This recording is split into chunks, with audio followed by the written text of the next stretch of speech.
Hello everyone, I am Sumit and I welcome you all on this Python video. For those who don't know, we have started a series called Python for Hackers where we will learn Python from the perspective of hacking. And this is our third video. In this video, we will learn about variables and their data types on Python.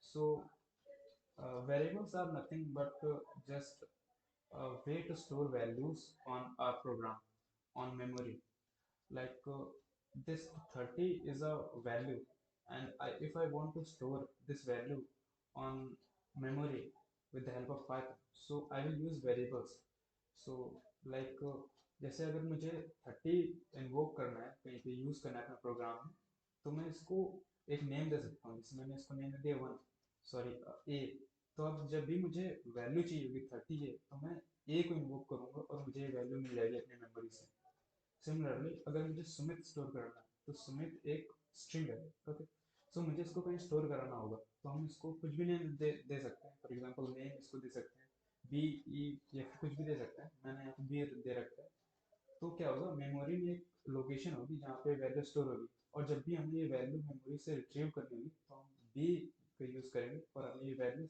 समझ में आ जाएगी okay so इसके लिए हम एक simple सा programme लिख के देखते हैं और फिर हम इसको समझेंगे मैं इसके लिए VS कोड यूज़ कर रहा हूँ for writing the Python programs feel free to use any other code editor like anything so यहाँ पे मैंने एक फाइल बना रखी है फर्स्ट डॉट डॉट पाई और यहाँ पे मैंने कुछ लिख रखा है इसको मैं जूम कर लेता हूँ सो यहाँ पे मैंने कुछ लिख रखा है for example A is equal to 34 so क्या हुआ एक वेरिएबल है एक कंटेनर है और उसके अंदर 34 वैल्यू है अब अगर मुझे इसको प्रिंट कराना होगा तो मैं सिंपली ए लिख सकता हूँ और मेरी वैल्यू प्रिंट हो जाएगी फॉर एग्जांपल मैं प्रिंट फंक्शन का यूज़ कर रहा हूँ प्रिंट ए ठीक है और हम इसको अगर रन कराएंगे ऑन टर्मिनल इसको मैं सेव कर लेते हैं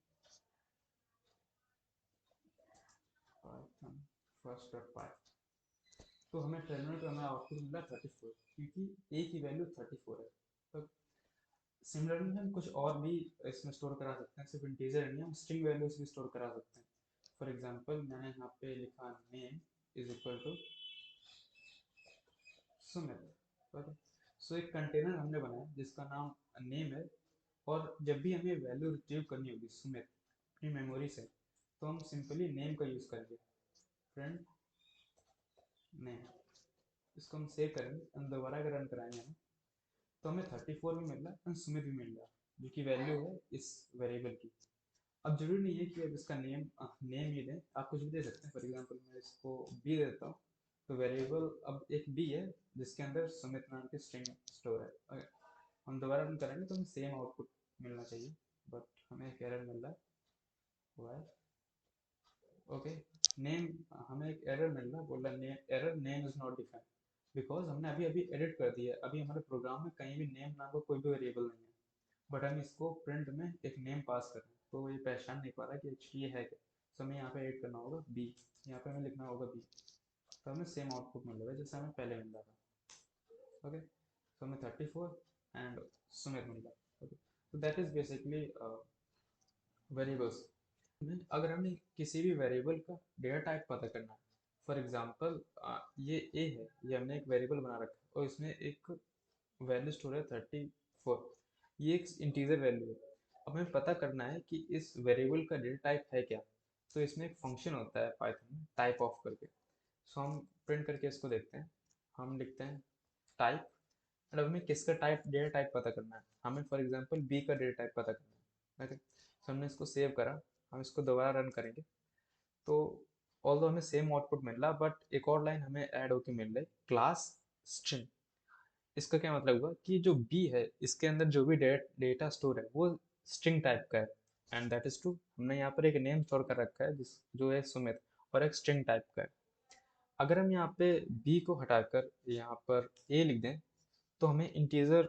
मिलना चाहिए क्लास इंटीजर एंड यही हमें आउटपुट भी मिल रहा क्योंकि ए में हमने कुछ इंटीजर स्टोर कर रखे हैं एंड एक और डेटा टाइप होता है पाइथन में कॉल्ड फ्लोट फ्लोट में क्या होता है हम फ्लोटिंग वैल्यू स्टोर कराते हैं for example 34.0, 34.1, 55 point something something. So हमें साइंटिफिक वैल्यूज जब भी स्टोर करनी होती है तो हम फ्लोट में स्टोर कराते हैं। फॉर एग्जांपल मैंने एक वेरिएबल बनाया c, इसके अंदर मैंने लिखा 45.2। ओके, एंड अब अगर मैं इसको प्रिंट कराऊंगा, सबसे पहले इसको प्रिंट कराते हैं c, एंड इसके बाद हम इसका टाइप भी प्रिंट कराते हैं, प्रिंट टाइप c। अब अगर इस प्रोग्राम को हम रन कराएंगे तो हमें सबसे पहले 45.2 मिल रहा, एंड फिर इसका डेटा टाइप मिल रहा कि इसका फ्लोटिंग डेटा टाइप है। Okay, and the last one is Boolean. So Boolean is nothing but true and false. हम बुलियन में ट्रू एंड फॉल्स ही स्टोर कराते हैं। फॉर एग्जांपल हमने यहाँ पे एक वेरिएबल बनाया d, एंड इसके अंदर हमने स्टोर करा दिया ट्रू, एंड हमने एक और वैल्यू बनाया e, इसके अंदर स्टोर करा दिया फॉल्स। अब अगर हम इसको इनका डेटा टाइप पता करेंगे टाइप फंक्शन से, तो हमें इसका बुलियन ही दिखाएगा। ओके, सो हमें इसको कैपिटल लेटर में लिखना पड़ेगा, एंड फॉल्स को भी हमें कैपिटल लेटर में लिखना पड़ेगा। I am sorry for it. इसको रन कराते हैं Python first dot pi, and हमने इसको सेव नहीं करा था, हम इसको सेव करते हैं एंड दोबारा से रन कराते हैं पाइथन फर्स्ट डॉट पाई। ओके, सो हमें यहाँ पर कुछ कुछ मिल रहा है, जैसे कि क्लास हमें इसकी बुलियन मिल रही है। क्यों? क्योंकि हमने इसमें कुछ बुलियन वैल्यू स्टोर कराई है, true and false. So that's basically all about variables and data types. Primarily data types 5 type के होते हैं, हम मोस्टली इन्हीं का यूज़ कर रहे होते हैं, एंड बहुत ही रेयर चांसेस होते हैं कि हम इनके अलावा किसी और डेटा टाइप को यूज़ कर रहे हो। ओके, एंड अभी ना कुछ कुछ रूल्स होते हैं जब भी हम वेरिएबल्स को डिफाइन करते हैं। फॉर एग्जांपल जो फर्स्ट रूल होता है वो होता है कि a variable name can contain alphabet, digit and underscore. So हम कोई भी अगर वेरिएबल का नेम डिफाइन कर रहे हैं, जैसे हमने बी डिफाइन करा, ए डिफाइन करा था, सी डिफाइन करा है, डी डिफाइन करा है, ये वेरिएबल्स के नेम है और इनके अंदर कुछ कुछ वैल्यूज हैं, जैसे डी के अंदर ट्रू है, ई के अंदर फॉल्स वैल्यू स्टोर है, सी के अंदर 45.2 स्टोर है। तो अगर हम इन्हीं वेरिएबल्स के नाम स्टोर मतलब देना चाहें, डिफाइन करना चाहें, तो वो अल्फ़ाबेट हो सकते हैं। फॉर एग्जांपल मैंने यहाँ पे नेम लिख दिया तो ये एक अल्फ़ाबेट है, नेम वन लिख दिया तो इसमें अल्फ़ाबेट भी है और डिजिट भी है, और इसके अंदर मैं कुछ स्टोर करा सकता हूँ, for example DK. So DK एक नेम है, और इस ये जो जहाँ पे स्टोर है उस वेरिएबल का नाम है नेम वन। सो जब भी हम वेरिएबल डिफाइन करते हैं तो हम उसमें अल्फ़ाबेट, डिजिट, अंडरस्कोर भी लगा सकते हैं। सो फॉर एग्जांपल मैंने लिख दिया नेम अंडरस्कोर 10। ओके, सो ये भी एक वैलिड वेरिएबल नेम है। बट हम क्या नहीं कर सकते, हम कभी भी वेरिएबल्स का नेम सिर्फ डिजिट्स पे नहीं लगा सकते। फॉर एग्जांपल मैंने बोल दिया 4 is equal to S S. So ये बिल्कुल गलत है, ये हमें एरर थ्रो कर देगा, क्योंकि हम कभी भी सिंगल सिर्फ डिजिट का यूज़ करके वेरिएबल्स नहीं बना सकते, हमें इसके साथ कुछ ना कुछ अल्फ़ान्यूमेरिक भी लगाने पड़ेंगे, अल्फ़ाबेट्स भी लगाने पड़ेंगे। एंड अब अगर हम यहाँ पे 4 ए लिख दें तब भी ये गलत हो जाएगा, क्योंकि ये भी रॉन्ग है। हमें अल्फ़ाबेट हमेशा स्टार्टिंग में लगाना है, कभी भी स्टार्ट वेरिएबल्स का नेम स्टार्ट डिजिट से नहीं हो सकता। ओके, एंड ये एक वैलिड सिंटेक्स होता है, अगर हम इसको रन करेंगे तो हमें ये एरर नहीं देगा। ओके, कोई एरर नहीं दे रहा। वही अगर हम यहाँ पे ए को हटा के यहाँ पे लिख दें बाद में तो हमें एक एरर देगा। Okay, invalid. ओके, सो अब हमें ये एरर दे रहा इनवैलिड डेसिमल लिटरेट, क्योंकि ये एक राइट सिंटेक्स नहीं है किसी कोई भी डेटा टाइप डिफाइन करने का। ओके, सो हम इसको सही कर लेते हैं, सेव करते हैं, एंड यप द लास्ट जो होता है वो होता है no space allowed between variables. Like for example मैं यहाँ पर लिखना चाहूँ नेम नेम वन, तो ये भी गलत होगा। Name one is equal to मैंने यहाँ पर अगर सुमित लिख दिया तो ये भी गलत होगा, कि मैंने नेम के बीच में स्पेस लगा दिया। हम स्पेस नहीं लगा सकते, हम अंडरस्कोर का यूज़ कर सकते हैं, एंड या फिर हम विदाउट स्पेस हटा भी सकते हैं, लेकिन अगर मैंने यहाँ स्पेस लगा दे तब ये रॉन्ग होगा, तभी हमें एरर थ्रो करेगा। हम उसको रन करा के देख लेते हैं। हमें ये एरर थ्रो करा, इनवैलिड सिंटैक्स। ओके, अगर मैं यहाँ पे अंडरस्कोर लगा दूँ तो ये कुछ नहीं, हमें कुछ नहीं बोलेगा इंटरप्रेटर, शांति से रन हो गया। Okay, so yep, that's all about variables. Next जो हम देखने वाले हैं वो है कि operators in Python. So we have four type of primarily operators in Python, like arithmetical, assignment operator, comparison operator and logical operator। हम वन बाय वन करके इनके बारे में देखते हैं। सो हम एक नई फाइल बनाते हैं इसके लिए, सेकेंड फाइल। अब इसके अंदर हम कुछ कुछ वेरिएबल्स पहले डिफाइन करते हैं। फॉर एग्जांपल हमने लिख दिया a is equal to 2 and b is equal to 5। Okay, अब मुझे क्या चाहिए कि हम पहले यहाँ पे अर्थमेटिकल ऑपरेटर्स देख रहे हैं। सो हम हमें चाहिए कि इनका प्लस होके, इनका सम होके हमें कहीं एक वेरिएबल में स्टोर होके मिल जाए।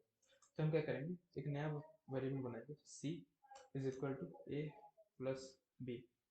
तो क्या होगा, a और b का जो भी सम होगा 2 एंड 5, वो हमें यहाँ पर c में स्टोर होके मिल जाएगा। और अगर हमें इसको प्रिंट कराना होगा c को, तो हम प्रिंट फंक्शन का यूज करेंगे, प्रिंट c। सो अब हम इसको रन कराते हैं, पाइथन second.py। इसको रन करेंगे तो हमें आउटपुट मिल गया 7। So which is true, 5 plus 2 is equal to 7 ही होता है। अब हम इसकी जगह एक माइनस ऑपरेटर भी होता है। फॉर एग्जांपल मैं यहाँ पे e is equal to b minus a लिख सकता हूँ। तो क्या होगा, हमें माइनस होके वैल्यूज आ जाएंगी, प्रिंट हो जाएंगी। अब मैं यहाँ पर प्रिंट करता हूँ e को, तो 3 आ गया, which is true, 5 minus 2 is equal to 3 होता है। एंड इनके साथ हम कुछ मैसेजेस भी दे सकते हैं। फॉर एग्जांपल अगर मुझे प्रिंट फंक्शन के साथ कुछ मैसेज देना है, तो मैं यहाँ पे लिख सकता हूँ डबल कोट्स में, क्योंकि हमें मैसेज स्ट्रिंग के फॉर्म में देना होगा, तो हमें हमेशा डबल कोट्स लगाने होते हैं स्ट्रिंग को लिखने के लिए। सो हम डबल कोट्स लगाएंगे, इसमें लिखेंगे sum of A and B is, and यहाँ पर आएंगे, कॉमा लगाएंगे, एंड हम यहाँ पर सी लिख देंगे। ओके, तो क्या होगा, हमारे सी की वैल्यू इस मैसेज के साथ प्रिंट होगी। Okay, so sum of A and B is equal to 7। So इस तरीके से हम इसके कोरस्पॉन्डिंग मैसेज भी दे सकते हैं। ओके, इस तरीके से मल्टीप्लाई ऑपरेटर भी होता है। चाहते हैं कि 5 एंड 2 मल्टीप्लाई होके आ जाए, तो हम यहाँ पे प्लस हटा के मल्टीप्लाई का साइन लगा सकते हैं। तो हमें इस बार 10 सी की वैल्यू, सी में 10 स्टोर हो जाएगा और हमें 10 मिलेगा। ओके, सो यप, हमें यहाँ पे 10 मिला, हमने इसको दोबारा रन कराया। और ऑल दो फिर हमें यहाँ पे मैसेज भी ऐड करना होगा, ये सम नहीं है, ये मल्टीप्लिकेशन है। सो आप ये अपने आप कर लेना, I am not gonna do this right now. So इसके अलावा कुछ कुछ असाइनमेंट ऑपरेटर्स भी होते हैं, लाइक हमें कुछ वैल्यूज असाइन करनी है किसी दूसरे वेरिएबल को। ओके, सो हमने एक तो हम असाइनमेंट ऑपरेटर बहुत पहले से यूज कर रहे हैं। फॉर एग्जांपल हमने ये 2 है, ये एक वैल्यू है, 5 है, ये भी वैल्यू है, हमें इसको असाइन करना है। किसके अंदर असाइन करा है, बी के अंदर असाइन करा है, तो हमने इक्वल टू लगाया, तो ये एक असाइनमेंट वेरिएबल हो गया।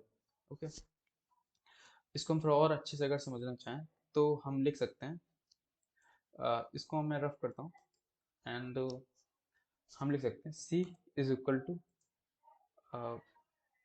ए लिख सकते हैं। ओके, तो अब क्या होगा, ए की जो वैल्यू है विच इज 2, वो सी में आकर स्टोर हो जाएगी। तो हम क्या करें, ए की वैल्यू सी में असाइन कर रहे हैं, तो इक्वल टू क्या है, ये असाइनमेंट वेरिएबल है। ओके, अब अगर हम यहाँ पर इसको रन कराते हैं तो हमें यहाँ पर 2 मिलेगा सी की वैल्यू में। इसको मैं कमेंट आउट कर देता हूँ, पहले इसको हटा देता हूँ ताकि एरर ना दे। हम इसको रन कराते हैं, पाइथन second.py। ओके, सो हमें यहाँ पर सी की वैल्यू 2 मिल रही है। क्यों, क्योंकि हमने यहाँ पे ए की जो वैल्यू है विच इज 2, उसको सी में असाइन कर दिया। That is basically assignment operator. Okay, which इसके अलावा और भी कुछ असाइनमेंट ऑपरेटर हैं, जैसे plus is equal to, minus is equal to, तो इनको हम अभी जब लूप्स देखेंगे तो हम इनके बारे में पढ़ेंगे। एंड एक और ऑपरेटर होते हैं कंपैरिजन ऑपरेटर। फॉर एग्जांपल हमें कंपेयर करना है ये कि किसी दो दो वेरिएबल्स को या फिर कुछ भी सिनेरियोस में हमें कुछ भी कंपेयर करना है तो हम कंपैरिजन ऑपरेटर का यूज करेंगे। ओके, फॉर एग्जांपल हमें देखना है कि ए की वैल्यू बी के इक्वल टू है या नहीं, या फिर ए की वैल्यू बी के लेस देन है या नहीं। सो अगर हम देखना चाहें कि ए की वैल्यू बी के इक्वल है कि नहीं, तो अभी नहीं है क्योंकि बी की वैल्यू 5 है एंड ए की वैल्यू 2 है। सो अगर हम यहाँ पे प्रिंट कराना चाहें A is equal equal B, so all हमें यहाँ पे फॉल्स मिलेगा आउटपुट।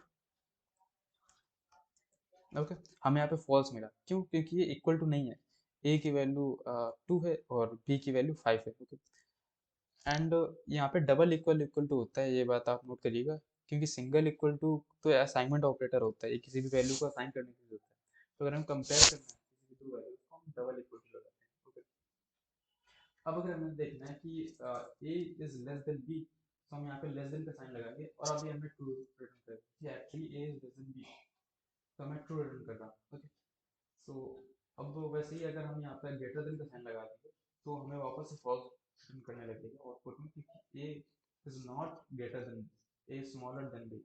ओके, इसको हम रन कराते हैं, हमें दोबारा से फॉल्स प्रिंट करते हैं। सो बेसिकली हमें ये डिसीजंस लेने में यूज होते हैं पाइथन, जब हम कोई कॉम्प्लेक्स प्रोग्राम लिख रहे होंगे तो हमें कुछ डिसीजंस लेने होंगे बेस्ड ऑन द कंडीशन, कि कंडीशन ट्रू है या फिर फॉल्स है, तो तब हम इसका यूज करेंगे। अभी आगे हम इफ एल्स कंडीशंस देखेंगे तो उसमें बहुत ज़्यादा यूज होते हैं कंपैरिजन ऑपरेटर्स का, तो उनके बारे में देखेंगे। And second is logical operators, so इनके बारे में भी हम जब इफ एल्स वगैरह पढ़ेंगे तब देखेंगे, कि अभी हो सकता है आप कंफ्यूज हैं इसको पढ़ के। So that's basically all about operators.